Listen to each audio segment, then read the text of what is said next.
wabarakatuh. Perkenalkan, saya Siti Fitroh dengan NIM 201210042 dari lokal PAI 6B. Di sini saya akan membuat video untuk memenuhi tugas ujian tengah semester pada mata kuliah usul fikih. Baiklah, langsung saja. Di sini saya akan membahas tentang hasil atau produk istinbat, cara melakukan istinbat, kemudian hubungan metode istinbat hukum dengan metode ilmiah, dan terakhir ada istilah-istilah lain terkait seperti fatwa, ittiba, talfik, taklid, dan mazhab. Materi pertama yaitu hasil produk istinbat. Pendapat Imam Syafi'i tentang bai' al-mu'athah, istinbat hukum yang digunakan Imam Syafi'i yaitu dengan menggunakan metode bayani. Jual beli itu harus dilandasi dengan keikhlasan dan keridhaan. Artinya, tidak boleh ada kezaliman, penipuan, pemaksaan, dan hal lain yang merugikan kedua belah pihak. Sesuai dengan Al-Quran Surat An-Nisa ayat 29, yang artinya, kecuali dengan jalan perniagaan yang dilakukan suka sama suka. Jual beli belum dikatakan sah sebelum ijab kabul dilakukan. Sebab ijab kabul itu menunjukkan rela atau suka sama suka kedua belah pihak. Pada dasarnya, ijab kabul itu dilakukan dengan lisan. Sabda Rasulullah SAW yang artinya dari Abu Hurairah radhiyallahu an, Nabi SAW bersabda, yang artinya belumlah boleh dua orang yang berjual beli berpisah sebelum mereka saling ridho atau suka sama suka. Hadis riwayat Abu Dawud dan Tirmizi. Dari penjelasan dalil di atas, Imam Syafi'i mengatakan tidak sah jual beli itu kecuali dengan serah terima secara lafzi. Beliau berpendapat bahwa jual beli hanya sah dengan adanya lafaz ijab qabul, karena hal ini merupakan bukti yang menunjukkan redaksi suka sama suka. Yang berbeda dengan bai' al-mu'athah, hal itu tidak menunjukkan adanya suka sama suka. Adanya sigot ijab qabul itu merupakan suatu keharusan dalam jual beli. Kerelaan tersebut tidak dapat dilihat sebab berhubungan dengan hati. Oleh sebab itu, wajiblah dihubungkan dengan sebab zahir yang menunjukkan kerelaan atau keridhaan tersebut, yaitu sigot ijab qabul. Selanjutnya, cara melakukan istinbat. Pada usul fikih, yaitu kaedah-kaedah usul fikih untuk mengistinbatkan hukum. Kaedah usuliyah ini terbagi dua. Yang pertama ada kaedah usuliyah lughawiyah, kedua kaedah usuliyah tasyri'iyah. Pertama, kaedah usuliyah lughawiyah. Kaedah usuliyah lughawiyah adalah kaedah-kaedah yang dari pandangan bahasa sehingga bisa sampai di pemahaman atau memahami nas-nas dengan pemahaman yang benar. Dan pembahasan ini berkaitan dengan pembahasan lafaz-lafaz Arabiyah. Apakah dengan mufradnya dan murokotnya? Maka didapatinya jenis-jenis al-fatah berupa amr dan khas, am dan nahi mutlak dan muqayyad.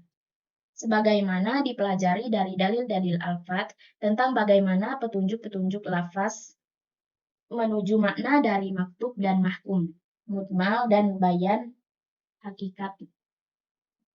Mujmal dan mubayyan hakikat majaz. Yang kedua, kaedah usuliyah tasyri'iyah. Kaedah ini adalah kaedah yang diambil dari hasil penelitian hukum syariah dan ilatnya, dan hukum-hukum nas, kitab Al-Quran, dan sunnah hadis. Maka berkaitan dengan tujuan-tujuan syariah dan tauhid antara dalil-dalil dengan cangkupan tentang bagaimana kekontradiksian dengan menggabungkan dua dalil yang kontradiksi atau menghapuskan dalil salah satunya. Pembahasan yang ketiga yaitu hubungan metode istinbat hukum dengan metode ilmiah. Seseorang yang ingin melakukan istinbat atau kesimpulan hukum diharuskan terlebih dahulu mempelajari dan memahami, menguasai usul fikih. Di samping ilmu-ilmu yang lain seperti ilmu tafsir, ilmu hadis, sejarah, bahasa, dan lain sebagainya.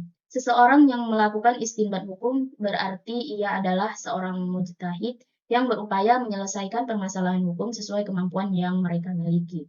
Menurut Syekh Utsaimin secara rinci mengemukakan beberapa syarat yang harus dimiliki oleh seorang mujtahid. Yang pertama, mengetahui sekaligus memahami dengan baik hal-hal yang diperlukan dalam berjihad, seperti ayat-ayat ahkam dan hadis ahkam. Dua, mengetahui hal-hal yang terkait dengan hadis yang sahih dan hadis yang lemah, seperti mengetahui jalur sanad, profil perawi hadis, dan lainnya. Yang ketiga, mengetahui nasikh mansukh dan ijma' para ulama, sehingga seseorang tidak salah dalam memposisikan mana ayat yang dinasakh dengan mana ayat yang dimansuh. Yang keempat, mengetahui sekaligus memahami dalil-dalil hukum seperti taksis, takyid, dan lainnya, sehingga terhindar dari kesalahan.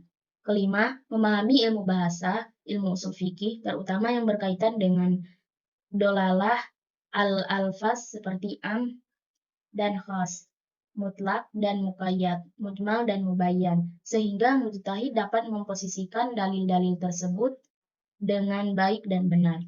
6. Memiliki kemampuan dalam istinbat al-ahkam dari dalil-dalil yang ada. Yang terakhir, menurut Syekh Utsaimin merupakan hasil di mana seseorang dapat saja terpenuhi dalam dirinya syarat berijtihad, namun tidak mampu berijtihad. Sedangkan metode ilmiah dengan kajian filsafat ilmu, yaitu yang pertama ada antologi istinbat. Persoalan antologi suatu ilmu menurut para pakar filsafat adalah persoalan wilayah kajian suatu ilmu. Dengan demikian, yang dimaksud dari antologi istinbat adalah wilayah kajian tentang apa yang dibahas dalam menentukan hukum yang bersumber dari Al-Quran, Sunnah, dan biasa disebut kaidah-kaidah dalam metode pengambilan hukum. B. Epistemologi istinbat. Epistemologi bayani beranggapan bahwa sumber ilmu pengetahuan yang hakiki adalah pemahaman wahyu atau nas, atau cara tekstual. Ketiga, aksiologis istinbat. Fungsi istinbat membimbing manusia dalam menangkap maksud Tuhan dengan benar. Oleh karena itu, kaidah atau teori dalam ilmu istinbat selalu diarahkan dalam rangka menangkap maksud Allah. Istinbat membantu memecahkan persoalan yang dihadapi manusia. Istilah-istilah lain terkait ifta atau fatwa, kemudian ada ittiba, ada talfiq, taklid, dan mazhab. Yang pertama ada ifta atau fatwa. Dari segi terminologi, fatwa adalah pendapat atau keputusan dari alim ulama atau ahli hukum Islam. Dalam Kamus Besar Bahasa Indonesia disebutkan fatwa adalah jawab atau keputusan pendapat yang diberikan oleh mufti terhadap suatu masalah atau juga dinamakan dengan petua. Sedangkan dalam ilmu usul fikih, fatwa adalah pendapat yang dikemukakan oleh seorang mujtahid atau faqih sebagai jawaban yang diajukan peminta fatwa dalam satu kasus yang sifatnya tidak mengikat. Fatwa ialah menyampaikan hukum-hukum Allah berdasarkan dalil-dalil syariah yang mencakup segala persoalan. Kedua ada ittiba. Ittiba dari segi bahasa berarti menurut atau mengikuti, sedangkan orang yang diikuti disebut muttabi.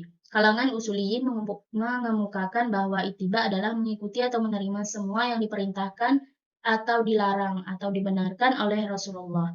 Dalam versi lain, ittiba diartikan sebagai mengikuti. Ketiga ada talfiq. Talfiq berasal dari bahasa Arab yang berarti menyamakan atau merapatkan dua tepi yang berbeda. Ungkapan talfiq dalam fikih dan usul fikih dimaksudkan pada umumnya adalah mengambil satu masalah dengan suatu cara yang tidak cocok dengan pendapat salah satu dari para mujtahid terdahulu. Keempat ada taklid. Kata taklid berasal dari bahasa Arab, yaitu qallada yuqallidu taklidan, yang berarti meniru atau mengikuti gaya seorang dengan mempunyai landasan dari Al-Quran dan hadis. Kelima ada mazhab. Ulama fikih berbeda pendapat dalam menafsirkan kata mazhab. Yang pertama, Wahbah Zuhaili memberi batasan mazhab sebagai segala hukum yang mengandung berbagai masalah, baik dilihat dari aspek metode yang mengantarkan pada kehidupan secara keseluruhan maupun aspek hukumnya sebagai pedoman. Kedua, mazhab menurut Ibrahim al-Bajuri adalah pendapat para imam yang berkaitan dengan hukum. Kemudian yang ketiga ada Muslim Ibrahim mendefinisikan mazhab sebagai hasil ijtihad seorang mujtahid tentang hukum dalam Islam yang digali dari ayat Al-Quran atau hadis yang dapat diijtihadkan. Sekian pembahasan dari saya. Saya tutup dengan wassalamualaikum warahmatullahi wabarakatuh.